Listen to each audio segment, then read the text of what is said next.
Welcome to this episode of Merry Christmas! Hanging Out at Good to Eat. So the holiday season is almost upon us, and us too, at Good to Eat, we feel very festive and in the gifting mood. So you've probably seen these cute little gift bags around the restaurant. The idea is that we've been collecting and curating a lot of different teas, a lot of different sauces.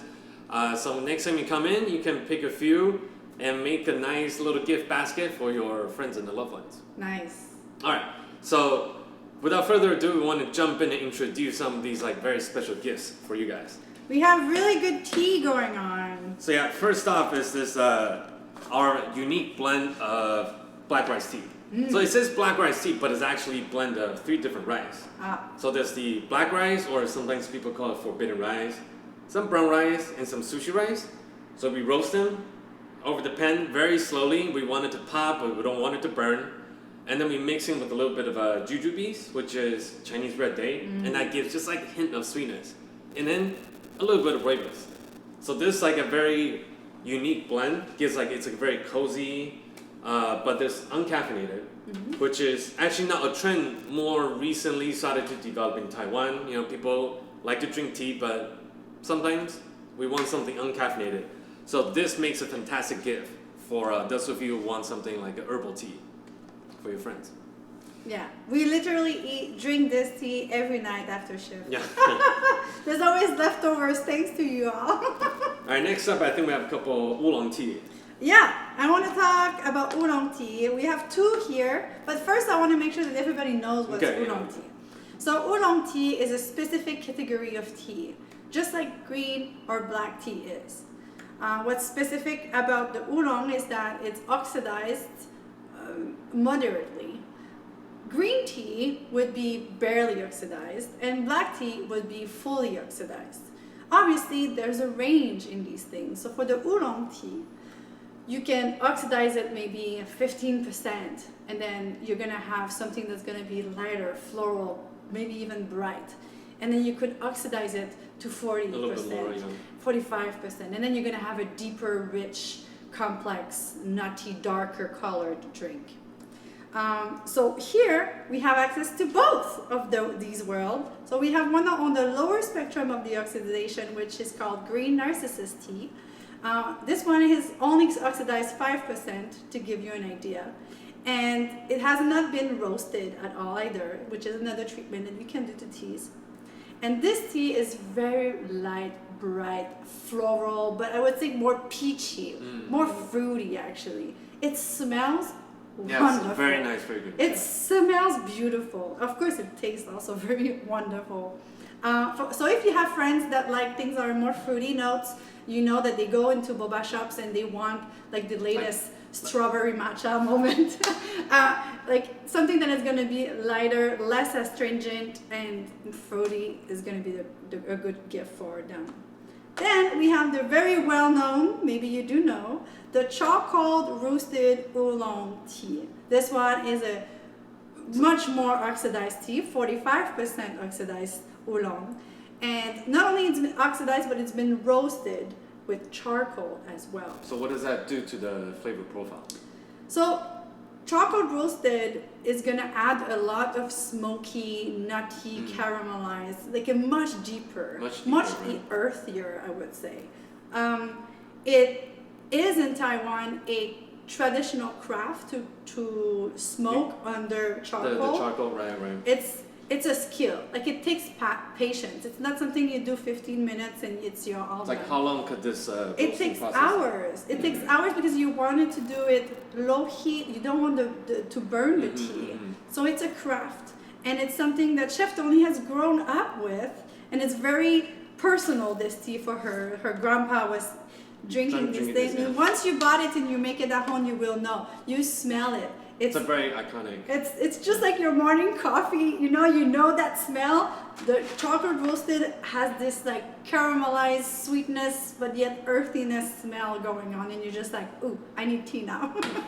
And of course, this tea you might know it well because we make a lot of baked goods with this tea at the restaurant. We do the chocolate roasted oolong cheesecake. Yeah, I know a lot of you folks love the cheesecake. Love this is the the exact cheesecake. same tea. It's the same tea. and the butter cookies as well. Yeah. So it's and we also have it on the tap as a sparkling tea, yeah. Right? That makes it very maybe more light. When you infuse it at home, it's gonna taste a little bit more rich. But yeah, so these would be the two oolong tea that we have. Something that is light and fruity, and something that is more rich, complex, earthy, and nutty. Cool. All right, so the last one, this I think this is my personal favorite. It's the Oriental Beauty tea. And the very special thing about it is that I always tell people this is a tea that's invented in Taiwan. And the reason I choose that word is because it's a type of tea that is actually bitten by an insect. So initially the tea farmers thought, oh my God, we're losing these crops because they got bitten by insects. They decided to just go ahead and, pick them, oxidize, and make teas out of them anyways. Mm-hmm. And what happened is that when these leaves got bitten, the plant releases a certain chemical, a terpene, to attract a natural predator against those insects. And after the tea making process, it produces a natural honey-like sweetness. It's quite faint, but you definitely can taste it. This tea has a soft and particularly attractive honey fragrance. Is it natural? Yes. The Oriental Beauty tea is the tea that has been bitten by insects. And it's a very, very special aroma and flavor if you've never had it before. And that's actually kind of how it got its name too. Nowadays we don't really say Oriental, but back then when the tea was kind of discovered by the British, they brought some back, and Queen Elizabeth loved it, they kind of gave it this honorable name. Mm. And I think we actually continue to use the name in some circles. In Chinese translation, it's literally called the Eastern Beauty tea. Mm. I think just for us to celebrate that acknowledgement. But you can also find it also called white tip oolong, like bai hao. Oh. Yeah.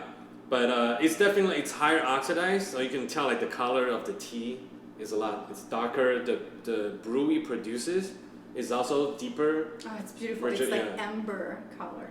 Yeah, but it has like a fantastic fragrance and that honey aroma I talked about. And this is also a tea that we do make sparkling tea on tap. Yes.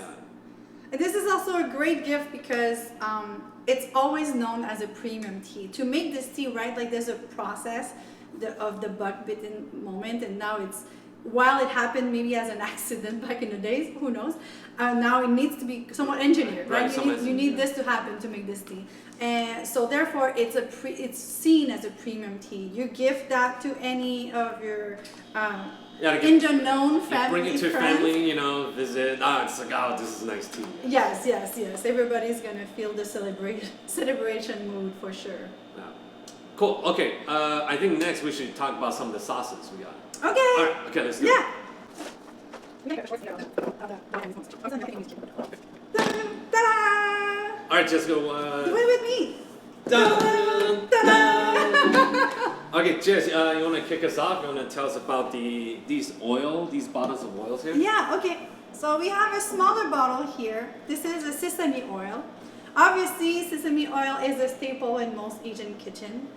In Taiwan, Chef Tony was telling me that you can go to shops that specialize in making sesame oil, and you can choose the range of how roasted you want your sesame seeds for your sesame oil to like be. A specialty shop. All they sell is sesame oil. What I know about, what I've been told by Chef Tony and Angie about this oil is that it's less roasted or toasted than if you buy like a roasted sesame oil. Like the ones we usually see in the grocery, those like the bigger jar, that is usually toasted sesame. The color is usually much darker than this. This is nice, light color. It's like not even a brown butter color yet. So how do you use it in cooking?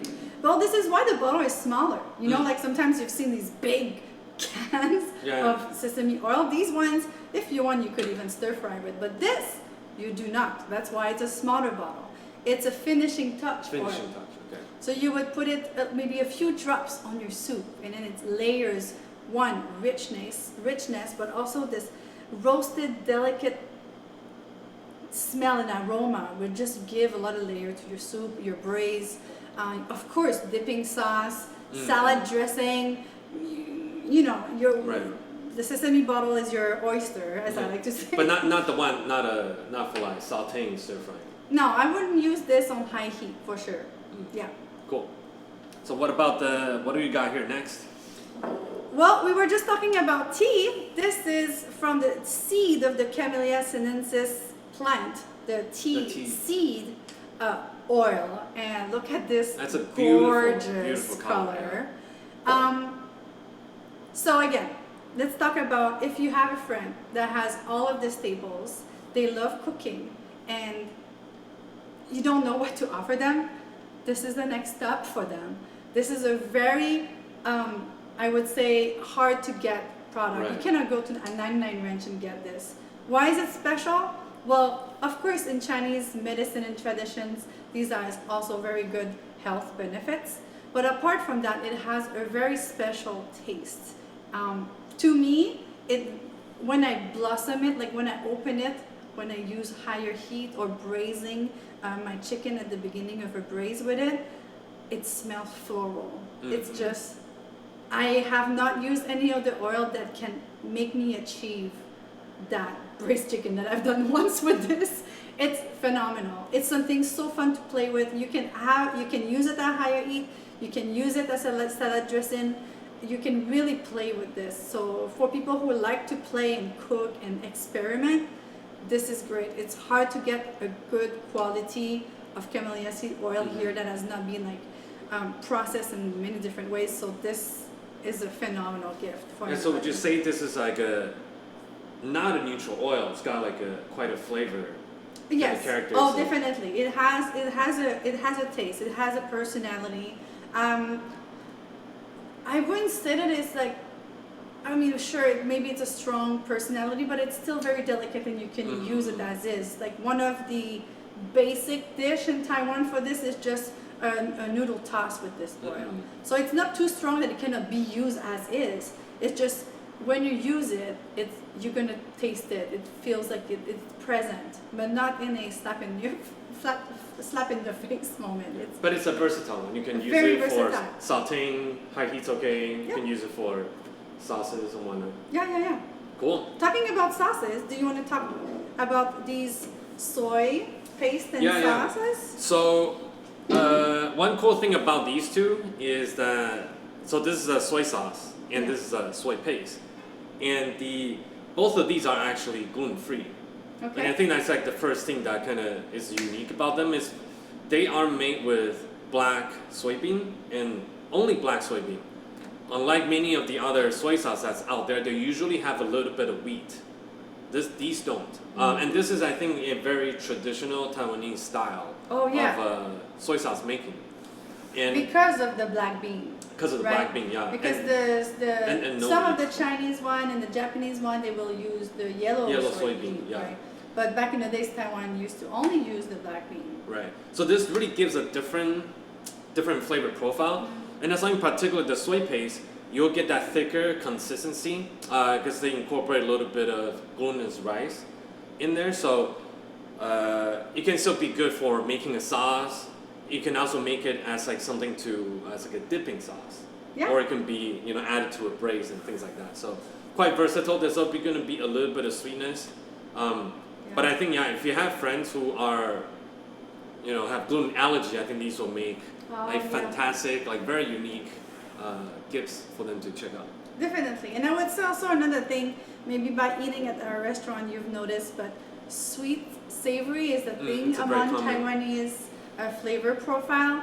So these are not going to be, in particular the soy sauce by itself, if you've been buying for years the Japanese soy sauce at 99 ranch or whatever, this is going to be much less salty. Less salty. You might want to add a little pinch of salt even to your braise. Why? Because it is also in that Taiwanese flavor sensitivity that you want nuance and you want delicateness. You want the umami, but you want to make space for other things. So you can explore and add as much as you want. The soy paste, definitely Shawn loves it as a dipping sauce. I love that. As is garlic, dip your fried chicken or your fried tofu. It's amazing. Yeah. Cool. And I think next we have a couple house-made Ta-ta-ta. chili sauces. You want to talk about the chili crunch one? Okay, I'll talk about chili crunch. Well, if you've been to the restaurant, you probably have seen this around. We have this on the side of our eggplant noodle dish. We also use it in our spicy chicken wing. And the concept of a chili oil crunch is very common. You know, every family has their own recipe. I would say like Chef Tony's version is not too spicy, but it's really focused on having that nuttiness, having like this depth of character. So it's very layered versus a just like, you know, burn off your mouth kind of spicy. It's not that. And you can kind of, the oil itself is a little spicier, but you can see there's a lot of that crunchy goodness in there. And that provides like a good texture, which in Taiwanese cuisine we also love. Yes. So that's the chili oil crunch. And then the walnut shiso. This one will be on the spicier side. It's going to get a little bit more punch. And I think in recent years in Taiwan, there's a trend of people making like nut-based chili sauce, chili oil. Yes. And this is Chef Tony's take. Anything else you want to add about this? Oh my God. I mean, I'm obsessed with this. I think for those, again, like for those that likes to cook and have the staples, the Camelia Seed Oil and the Red Shiso Walnut Oil is your next take. To me, it's a little earthy. It's reminiscent of a pesto, but better. Because the Red Shiso has such a unique flavor profile. It's gonna be less bright and light from the basil that you could have in a pesto. But here you have like the earthiness and the roastedness, and you have the slight maybe, how can I call this, like this licorishness maybe of the Red Shiso. You know what I'm talking about? So, for example, Chef Tony loves this with the maitake tofu sauce noodle. She loves putting that. Right. So if you have something that has a deep umami, but it's not strong in taste, it's not spicy, not too salty, and you want to add a layer, an accent, like a little spotlight, and you don't know where it comes from, but this dish is suddenly so special. This is your best friend, definitely. I would try this even like on like crackers and cheese, to be honest. Just grabbing the leafy, because as you can see, it's a little oil, but it's mostly all of the nuts and the red shiso that you get. And by the way, the red shiso is from Chef Tony's garden. So it's literally like farm to table for you. So yeah, these are really nice to play with. Yeah. Very special. Yeah. So these are the special sauces we got going on. So next time you come hang out at the restaurant, make sure you pick up some of these things, and we're happy to assemble them into a cute little gift bag, and makes for a fantastic holiday gift idea. I want some too. These are all mine. All right, that's it for this episode of Hanging Out at Good to Eat. Merry Christmas. Merry Christmas. Happy New Year.